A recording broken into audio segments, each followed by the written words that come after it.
पंढरपुरात श्री विठ्ठल मंदिर परिसरापासून अगदी 1 किलोमीटर अंतरावरती आम्ही घेऊन आलो आहोत सागर डेव्हलपर्स निर्मित श्री दत्तनगरी रहिवासी येलो झोन ओपन प्लॉटचा भव्य प्रकल्प। साईटचा पत्ता सांगोला रस्ता शनेश्वर मंदिराच्या समोर, गुरुदेव नगर नजीक, सांगोला रस्त्यापासून अगदी 200 मीटर अंतरावर। श्री दत्तनगरी मध्ये आपणास उपलब्ध आहेत 50 फुटी डीपी रोड लगत 20 फूट अंतर्गत रोड, रस्त्याच्या दोन्ही बाजूला झाडं, स्ट्रीट लाईटची सोय, नगरपालिकेचं पाणी कनेक्शन, सिमेंट कंपाऊंड युक्त क्षेत्र, बसण्यासाठी बेंचेस, सर्व सुविधांनी परिपूर्ण असलेल्या श्री दत्तनगरी या आमच्या प्रकल्पामध्ये आपल्या हक्काच्या घरासाठी प्लॉट बुकिंग करण्यासाठी आजच संपर्क करा। संपर्क क्रमांक ताज्या घडामोडी पाहण्यासाठी आमच्या YouTube चॅनलवरील PVR म्हणजेच पंढरी वार्ता या न्यूजला सबस्क्राइब करा आणि शेजारील बेल आयकॉनवर क्लिक करा। जिल्हा परिषद पंचायत समिती निवडणुकीच्या प्रचाराचा आज समारोप होत असतानाच एकीकडे भारतीय जनता पक्ष आघाडीच्या उमेदवारांना विजयी करण्यासाठी माजी आमदार प्रशांतराव परिचारक हे प्रचार सभांच्या माध्यमातून भाजपच्या केंद्रातील व राज्यातील सरकारने केलेली विकास कामे सांगत विकासाची गती कायम राखण्यासाठी भाजपच्या उमेदवारांना विजयी करण्याचं आवाहन करीत असतानाच दुसरीकडे आरोप टीकेच्या फैरी ही झाडल्या जात असल्याचं दिसून येत आहे। वाखरी जिल्हा परिषद गटातील भाजपच्या उमेदवार मोनिका समाधान काळे व वाखरी पंचायत समिती गणाचे भाजपचे उमेदवार निखिलगिर गोसावी यांच्या प्रचारार्थ बंडी शेगाव येथे आयोजित प्रचार सभेत बोलताना पहा काय म्हणाले माजी आमदार प्रशांत परिचारक। वाखरी गटातील उमेदवार मोनिकाताई काळे, पंचायत समिती गणातील उमेदवार निखिल गोसावी यांच्या प्रचार सभेच्या निमित्तानं उपस्थित असलेले आपल्या भागाचे नेते सन्माननीय कल्याणरावजी काळे साहेब, आमचे ज्येष्ठ सहकारी सन्माननीय शिवाजीरावजी कोळवले, गंगामामा विभूते, राजाभाऊ माने, सरपंच सुमंत यलमार, माजी सरपंच मनीषाताई यलमार, माजी पंचायत समिती सदस्य पल्लवी यलमार, ज्यांनी या निवडणुकीमध्ये पक्षाचा आदेश शिरसावन्य मानून इच्छा असताना सुद्धा या ठिकाणी मोनिकाताईंना नुसतं समर्थनच दिलं नाही, अर्ज विड्रॉल नाही केला, तर आपल्या सगळ्यांना त्यांनी शपथ घालून अधिक मतं देण्याचं आवाहन केलं। त्या आमच्या सहकारी पल्लवी आपलं प्रीतीताई यलमार, विलासजी यलमार, अनिलजी कंडरे, डॉक्टर श्रीधर यलमार, महेंद्र येरपले, विश्वास सुरवसे, संतोषजी ननवरे, मंगेशजी ननवरे, अविनाश ताकतोडे, धनाजी पाटील, दत्तात्रय यलमार, प्रदीप यलमार, रामकृष्णजी कवडे, बाबूरावजी Yalmar sir, Shankarrao Chavan, Ashokrao Yalmar, DJ sir, Santosh Bhosale, Dnyaneshwar Gidde, शंकररावची चिरंजीव, बरोबर आहे। उपस्थित असलेले बंडी शेगाव मधील सर्व वडीलधारी मंडळी, मतदार बंधू भगिनी आणि तरुण सहकारी मित्रांनो, म्हणजे निवडणूक आता अंतिम टप्प्यामध्ये आलेल्या उद्याचाच दिवस, एकच दिवस प्रचाराचा आहे। अजितदादांचं दुःखद निधन झालं नसतं तर खरं म्हणजे आजची संध्याकाळ सगळी कार्यकर्ते मंडळी सगळे गांधी बाबांचं स्मरण करत लोकशाही कशी जिवंत राहिली पाहिजे हे सांगत मतदारांच्या घरोघरी गेले असते, बरोबर आहे। 2 दिवस लेट झालाय, असे मतदार खुश आहेत, चांगली अशी लढत झाली पाहिजे।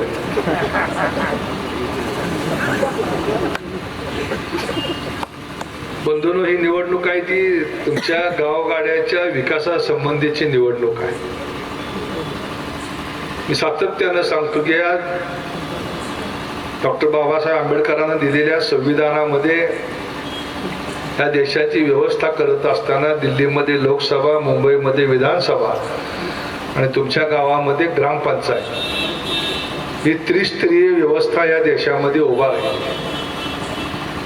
पण ती देत असताना एक मधला दुवा म्हणून काम करण्याचं काम जिल्हा परिषद पंचायत समितीला करावं लागतं. कारण देशाच्या पातळीवरती निर्णय होतात, राज्याच्या पातळीवरती निर्णय होतात. गाव केंद्रबिंदू मानून जरी निर्णय होत असले तरी पर्टिक्युलर कुठल्या गावामध्ये काय द्यायचंय ह्याचा निर्णय काय दिल्लीमध्ये होत नाही. तो निर्णय तुमच्या ग्रामपंचायतीमध्येच होतो. त्यामुळे सगळ्यात महत्वाची काय ती ग्रामपंचायत आहे. गावगाड्यातले प्रश्न काय आहेत? रस्त्याचा प्रश्न आहे, पाण्याचा आहे, विजेचा आहे, आरोग्याचा आहे, स्वच्छतेचा आहे, पशुसंवर्धनाचा आहे,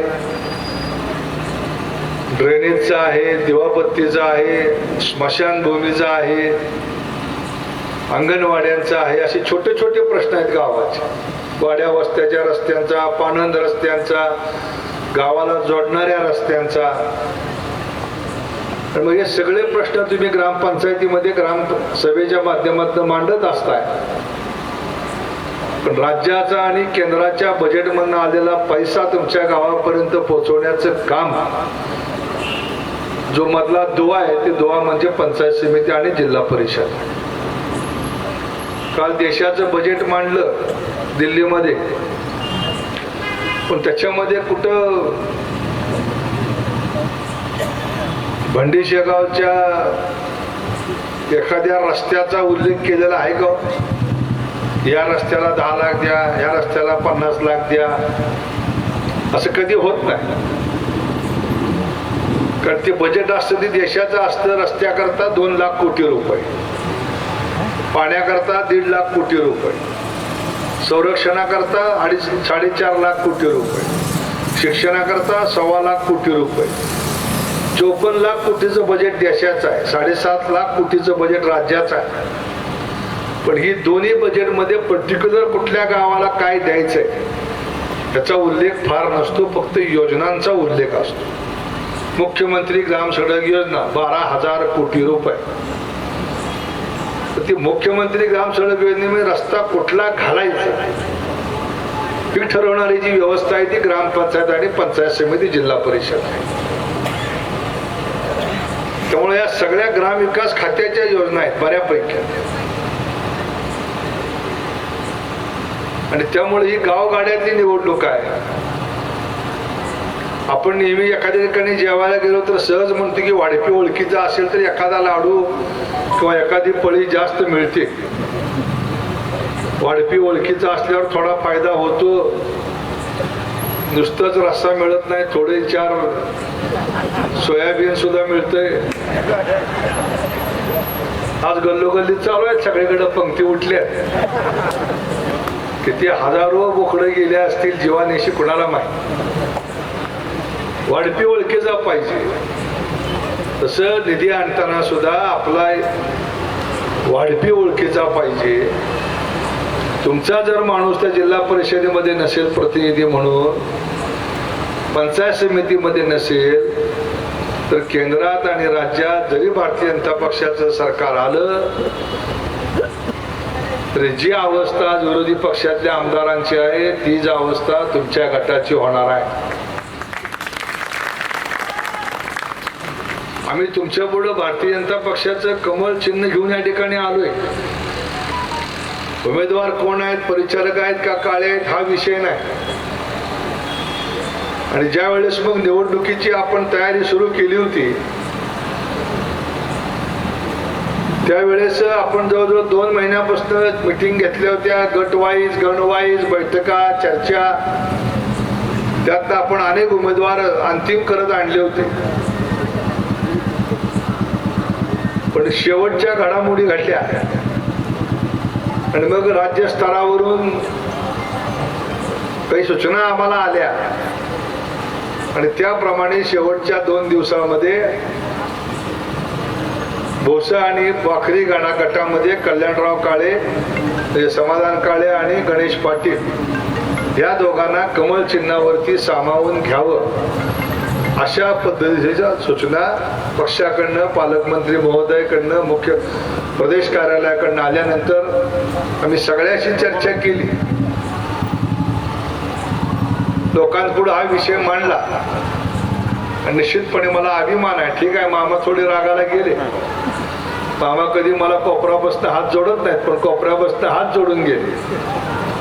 पण मला माहित होतं की मोठ्या मालकांनी या संघटनेवर संस्कार केले.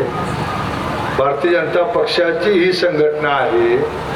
या संघटनेमध्ये स्वतःपेक्षा पक्ष मोठा आणि पक्षापेक्षा महेंद्र देश मोठा, आणि तीच भूमिका घेऊन आपण काम करतो. मला सुद्धा 2 वेळा, एकदा नाही 2 वेळा माझी सगळी तयारी होती, पण तरी सुद्धा पक्षाने सांगितले की तुला थांबावं लागतंय. मी थांबलो. आणि खऱ्या कार्यकर्त्याची निशाणी तीच आहे. पक्ष मोठा झाला पाहिजे, संघटना मोठी झाली पाहिजे, बेरजेचं राजकारण झालं पाहिजे. आणि भंडी शेगाव मध्ये मी भाजपबद्दल सांगावं अशी परिस्थिती नाही. भंडी शेगावचा DNA भाजपचा आहे, त्याच्या अगोदर RSSचा आहे. होय चंदू, आहे का नाही? इथला DNA RSSचा आणि भाजपचा आहे. मग तुमच्या गावात येऊन नवीन काय तुम्हाला शिकवायचा हा विषय नाही. आता नवीन जे आलेले आहे, ज्यांना आता सवय झाली भारत माता की जय म्हणायची, त्यांच्याकरता सांगतो की भाजपचा DNA आहे देश प्रथम, नंतर पक्ष आणि नंतर मी. आपल्याला आजपर्यंत सवय आहे मला काय मिळतंय, मला मिळलं तर नेता चांगला, पक्ष चांगला, संघटना चांगली. ही भूमिका या पक्षामध्ये चालत नाही. आणि त्यामुळे मी प्रीतीताईंना मनापासून धन्यवाद देतो की तुम्ही आज मोठ्या मनाने आम्ही घेतलेला निर्णय मान्य केला. निश्चितपणे तुमच्या त्यागाचं योग्य ते मूल्यमापन पुढच्या काळात केलं जाईल. पण आजपर्यंत जिथं जिथं संधी मिळली तिथं तिथं भंडी शेगावच्या कार्यकर्त्याला संधी देण्याचं काम संघटनेत केलंय. शिवाजीराव पंचायत समितीमध्ये होते, कारखान्यात होते. शिवाजीराव लाडे आमचे सुपलीचे होते. जिथं जिथं आपल्याला संधी मिळत आली त्या त्या ठिकाणी आपण, कारखाना असू द्या, आज गंगा मामा आहेत, 1 नाही 2 आहेत, बाळासाहेब आहेत, त्या त्या ठिकाणी समाज लहान आहे, ओपन कॅटेगरीत आहे. पण तरी सुद्धा जेव्हा निवडणुकीचं इलेक्टिव्ह मेरिट होतंय त्याच्यामध्ये या समाजाला 2 पावलं मागं सरकावं लागतं. पण निवडणुकीच्या राजकारणात नसेल तर इतर राजकारणामध्ये निश्चितपणे संधी या ठिकाणी देण्याची भूमिका सातत्याने मोठ्या मालकांची पण राहिलेली आहे, भविष्यकाळात माझी पण राहणार आहे. मित्रांनो, ही निवडणूक गाव गाड्याची आहे. तुमच्या पुढे कमल चिन्ह घेऊन आम्ही आलोय. कारण ह्या देशातल्या तरुण पिढीनं, महिलांनी, मागासवर्गीय, दलित, झोपडीत राहणाऱ्या माणसांनी 2014, 2019, 2025 या 3 निवडणुकीमध्ये नरेंद्र मोदी साहेबांना साथ दिलेली आहे. राज्यात सुद्धा 14, 19 आणि 25 या 3 निवडणुकीमध्ये भारतीय जनता पक्षाच्या पाठीमागे या लोकांनी आपला आशीर्वाद उभा केला. नेत्यांच्या मनात असो अगर नसो, पण जनतेनं भाजपला स्वीकारलेला. त्यामुळे आज 36-37 राज्यापैकी 29 पेक्षा अधिक राज्यामध्ये भाजप आणि भाजपच्या मित्रपक्षाची सत्ता आहे. 17ची निवडणूक घ्या, 25ची निवडणूक घ्या, नगरपालिकेच्या निवडणुकीत सगळ्यात मोठा पक्ष भाजप ठरलेला आहे. आत्ताच्या महानगरपालिकेच्या निवडणुकीमध्ये 29 पैकी जवळजवळ 24 ठिकाणी भाजप आणि मित्र पक्षाचा महापौर या ठिकाणी बनलेला आहे. त्यामुळं वारं कुठं वाहतंय ते मतदार बंधू भगिनीने आपण लक्षात ठेवलं पाहिजे. आणि लोक काही वेळे नाही आहेत मोदीजींना 3-3 वेळा प्रधानमंत्री म्हणून निवडून द्या. कारण त्या माणसाने आपल्या आयुष्यातली 25 वर्ष या देशाकरता दिलेली आहे. गुजरातचा मुख्यमंत्री म्हणून 10 वर्ष झाली, आता जवळजवळ ही 13 वर्ष झाली. एकदा माणूस चुकेल, दुसऱ्यांदा चुकेल, तीनदा माणूस चुकत नाही. मोदींना का निवडून दिलं जात आहे तर मोदींनी गेल्या 10-11 वर्षामध्ये एक क्षणभरही विश्रांती न घेता आपलं सर्वस्व देण्याचा प्रयत्न केला. जे बेस्ट आहे ते त्यांनी देण्याचा प्रयत्न केला. ते कालचं बजेट जर तुम्ही तरुण पिढीला इथं बोलणार आहे, ग्रामीण भागातील लोकांना बजेट बद्दल एवढं कुतूहल नसते, पण बंडेशेगाव मध्ये काही उत्साही आहेत, अभ्यास करत असतील. कालचं बजेट बघितलं तर या देशातल्या सगळ्या पत्रकारांनी बजेटचं कौतुक केलंय. विरोधकांनी टीका केली, काँग्रेस पक्षाने टीका केली, बाकीच्या विरोधी पक्षाने टीका केली. विरोधी पक्षाचं कामच आहे दोष काय ते काढणं हे त्यांचं काम आहे. पण जे पत्रकार आता कुबेर साहेबासारखा पत्रकार लोकसत्तेचा, तो सुद्धा म्हणतो की गेल्या अनेक दशकामधलं सगळ्यात चांगलं बजेट काल मांडलं गेलंय की पुढच्या 20 वर्षानंतर जेव्हा 2047 मध्ये भारत आपली 100वे वर्ष पूर्ण करणार स्वातंत्र्याचं, त्या दिवशी माझा देश कसा असावा ह्याचा पाया घालणारं कालचं बजेट आहे. मी नाही म्हणत, तुम्ही युट्यूबला जावा, गिरीश कुबेरची मुलाखत ऐका. आणि गिरीश कुबेर हा कायम भाजपच्या विरोधात टीका करणारे पत्रकार आहे. या सगळ्या पत्रकारांनी सुद्धा कालच्या बजेटचं कौतुक केलं की अशा प्रकारचं बजेट मांडायला सुद्धा धाडस लागतं. लोकांना आपण म्हणतो लोकांना बरं काय वाटेल ते बोलायचं सध्या राजकारण आहे. खरं सांगण्यापेक्षा बरं सांगितलेलं बरं वाटतंय. पोपट मेलाय का नाही सांगायचं नाही, पोपट झोपलाय म्हणायचं, पोपट उचकी देत नाही म्हणायचं, पोपट डोळा उघडत नाही म्हणायचं. पण त्या राजाला लाडका पोपट असतोय, पोपट मेला म्हणून सांगितलं तर राजा मान छाटल. अशी आजच्या राजकारणाची अवस्था आहे. म्हणून मोदी साहेबांना निवडून दिलं. मोदी साहेबांनी अनेक निर्णय घेतले. त्या देशातल्या शेतकऱ्यांना पहिल्यांदा 6,000 रुपयाची पेन्शन देण्याचा निर्णय मोदी साहेबांनी घेतला. त्याच्यामध्ये 6,000 रुपयाची भर घालायचा निर्णय फडणवीस साहेबांनी घेतला. आज 12,000 रुपये तुमच्या खात्यावर जमा होतेत का नाही होत? होतेत ना. लडक्या बहिणीचे 13,000 रुपये जमा होतेत का नाही होत? कुणाला 10 रुपये तुम्हाला द्यावे लागतात का? पुढे तलाट्याच्या समोर जाऊन अंगठा करावा लागतोय का? कारण 2014 साली मोदींनी जनधन खात्यामध्ये खाते उघडायला सांगितली. त्याच्या मागचं कारण होतं की आता तुम्हाला पैसे या ठिकाणी जमा व्हायला.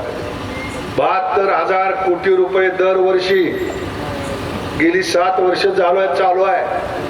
जवळजवळ 5 लाख कोटी रुपये या देशातल्या शेतकऱ्यांना नरेंद्र मोदी साहेबांनी शेतकरी किसान सन्मान योजनेच्या माध्यमातून देण्याचं काम सुरू केलेलं. त्याच्यात 6,000 रुपयाची भर फडणवीस साहेबांनी घातली. घरात वडील शेतकरी असतील त्याला 12,000, आईला 18,000, मुलगा शेतकरी आहे त्याला 12,000, सुनेला 18,000, म्हणजे 60,000 रुपये वर्षाला तुमच्या घरातल्या खात्यावर जमा होतेत का होत नाही? म्हणजे महिन्याला किती पेन्शन पडली? 5,000 रुपये तुम्हाला पेन्शन सरकार देतंय. कारण सरकारला डायरेक्ट शेतकऱ्याला आता मदत करायला बंधन आहे. गॅटचा करार झालाय 20 वर्षापूर्वी. जगातल्या 188 देशांनी सह्या केल्या आणि कुठल्याही उत्पादनाला किती सबसिडी द्यायची त्याचा एक आंतरराष्ट्रीय करार झालेला आहे. तर मनामध्ये असून सुद्धा ऊसाला सबसिडी देता येत नाही, द्राक्षाला सबसिडी देता येत नाही, केळीला सबसिडी देता येत नाही, कारण जगाचा करार झाला. लगेच आपण एखादी सबसिडी जाहीर केली की जगातला कुठलाही देश उठतो आणि आंतरराष्ट्रीय न्यायालयात जातो, युनो मध्ये जातो, त्या सबसिडीला बंदी आणली जाते. म्हणून अशा पद्धतीनं शेतकऱ्याला मदत करण्याची भूमिका सरकारची आहे. आज तुम्हाला खत दिलं जात आहे, खताची सबसिडी 180 लाख कोटी एवढी सबसिडी आहे. आज खाद्यतेल आयात केलं जात आहे, 1 लाख कोटीची सबसिडी आहे. डिझेल पेट्रोल आयात केलं जातंय. 1,20,000 कोटी सबसिडी आहे. आपण सगळे शेतकरी आहोत. शेतकऱ्याकरता 3 निर्णय मोदींनी घेतले. कारखानदारीवरती बसवलेला इन्कम टॅक्स 20,000 कोटीचा मोदी सरकारने माफ केला. दुसरा निर्णय घेतला, साखरेची किंमत जी 1200, 1500, 1800, 2000 असायची, ज्याच्यामुळे उसाला दर मिळत नव्हता, मोदींनी निर्णय केला 31 रुपये साखरेचे दर केले, की ज्याच्यामुळे आम्ही आज तुम्हाला 2800, 2900, 3000 रुपये दर देऊ शकतो. आणि तिसरा निर्णय मोदींनी केला की एकूण गाळप केलेल्या ऊसापैकी 20% ऊसाचा रस हा इथेनॉलकडे, पेट्रोलकडे वळवायचा. या 3 निर्णयामुळे आपल्या देशातल्या शेतकऱ्या, ऊस उत्पादक शेतकऱ्याला आज हजारो कोटी रुपये आपण जास्त देऊ शकतो. ज्या मोदींवर टीका झाली की त्यांना शेतीतलं कळत नाही, त्या मोदीने हे निर्णय घेतलेले आहे. लोकांना युरिया मिळत नव्हता, युरिया ब्लॅकनं जायचा. लिंबोळीची पेंड चोळून युरिया बाजारामध्ये आणण्याचा निर्णय मोदींनी घेतला. आज युरियाची 2 नंबर किंवा युरियाचा ब्लॅक बंद झाला. अशी एक नाही, अनेक निर्णय आहेत. आज 80 कोटी लोकांना अन्न सुरक्षा योजनेमधनं 5 किलो धान्य द्यायचा निर्णय याला गेली 5 वर्ष. सगळ्यात मोठा निर्णय ग्रामीण भागाकरता झाला तो आयुष्यमान भारतच्या माध्यमातून तुम्हाला कार्ड दिलं गेलं. आणि जवळजवळ 90-100 कोटी लोकांना ते कार्ड दिलंय. 5 लाख रुपयापर्यंतचं अनुदान. दरवर्षी तुमच्या कुटुंबातलं कोणी आजारी पडलं, एखाद्या दवाखान्यात जर ऍडमिट केलं तर 5 लाख रुपयापर्यंत वैद्यकीय बिल शासन भरतंय. ह्या वर्षी 5 लाख खर्च झाले तर पुढच्या वर्षी 5 लाख दिले जातील. जो मजूर आहे, शेतमजूर आहे, बांधकाम मजूर आहे, घरात धुणी भांडी करणारी महिला असेल, अशा असंघटित लोकांसाठी 20 रुपये जर त्यांनी भरले वर्षाला, 2 लाख रुपयाचं त्यांना विम्याचं संरक्षण दिले मृत्यूनंतर. 435 रुपये भरले तर 2 लाख रुपये अपघाताचं संरक्षण दिले.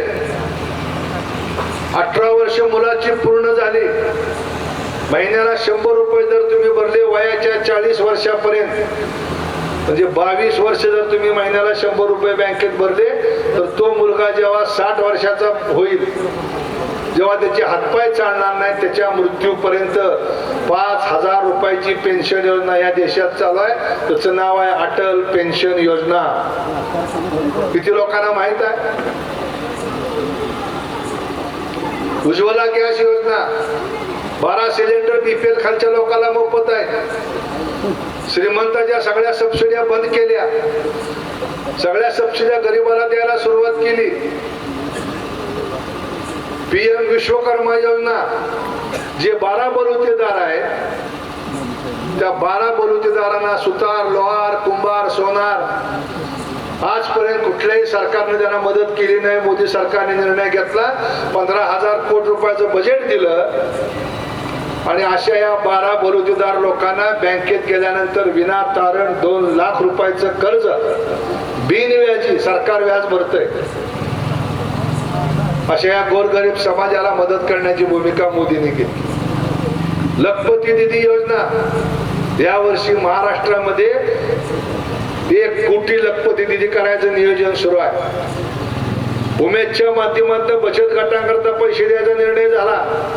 8.5 लाख कोटी रुपयाची बजेट, या बजेट मधनं गेल्या 5 वर्षामध्ये या उमेदच्या माध्यमातून महिला बचत गटांना दिलेला आहे.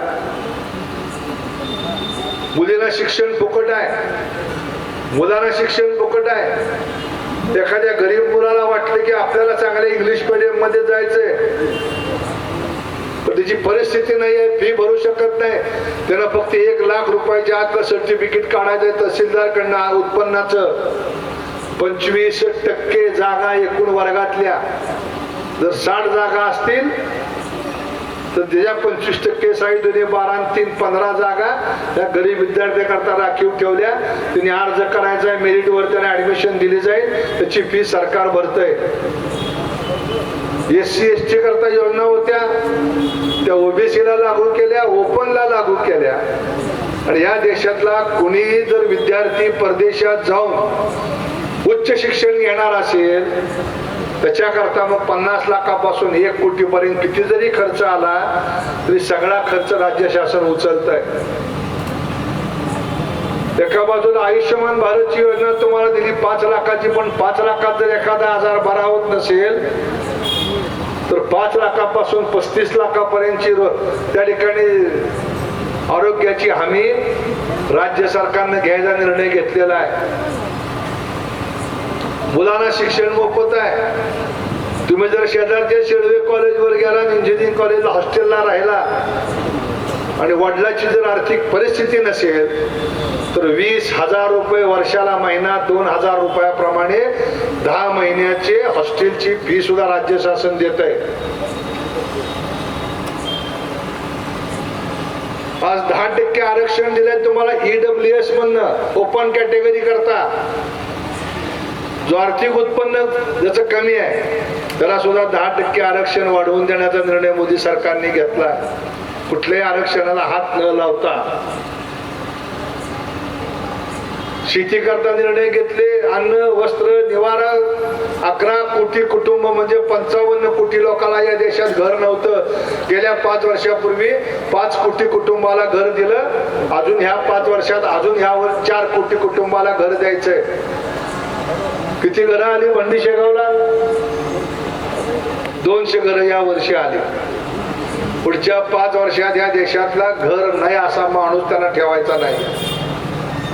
घर बांधायला जागा नसेल, दीनदयाल उपाध्याय योजनेमधनं 1 लाख रुपये 1 गुंठा जमीन घ्यायकरता सरकार देत आहे. जागा घ्यायला 1 लाख रुपये, घर बांधायला 2.5 लाख रुपये हे सरकार तुम्हाला देत. बांधकाम मजूर असतील, सिमेंट त्याचे हात खराब होऊ नये म्हणून हाताला ग्लोव्स, पायात बूट, टिफिन, पाण्याची बाटली, हेल्मेट, सुरक्षा बेल्ट ही तर काळजी सरकार घेतच आहे. पण कुटुंबामध्ये डब्याचं साहित्याचं वाटप, तो जर कामगार लग्न करत असेल तर लग्नाचा खर्च सरकार करते. फक्त अट एकच आहे, एकच लग्न करायचं. तुम्ही म्हणता बरं झालं 2, 3 झाले तर काय हरकत नाही. पहिली डिलिव्हरी झाली त्याचा खर्च सरकार करतंय, दुसरी डिलिव्हरी झाली त्याचा खर्च सरकार करतंय. तो मुलगा शाळेत गेला त्याची फी सरकार भरतंय. तो मेडिकलला जाऊ द्या, इंजिनिअरिंगला जाऊ द्या, त्याचे पैसे सरकार देतंय. त्या कामगाराचा मृत्यू झाला तर त्याला 4 लाखाचं विम्याचं संरक्षण. तो अपघात झाला तर 2 लाखाचं संरक्षण. त्यानं जर घर बांधायचं म्हटलं तर 4 लाख रुपये घरासाठी सरकार बिनव्याजी कर्ज देते. 2,20,000 सबसिडी आहे. हलू नका राहू. पाऊस पडतोय पळूज मध्ये आणि अनुदान मिळतंय भंडीशेगाव मध्ये. मिळलं का नाही मिळलं? किती मिळलं मामा अनुदान? 1,90,00,000 ला. बाटलीभर पाणी ओतलं तरी अनुदान. कुणी काही सांगू दे. इथं कोण बोललं म्हणले?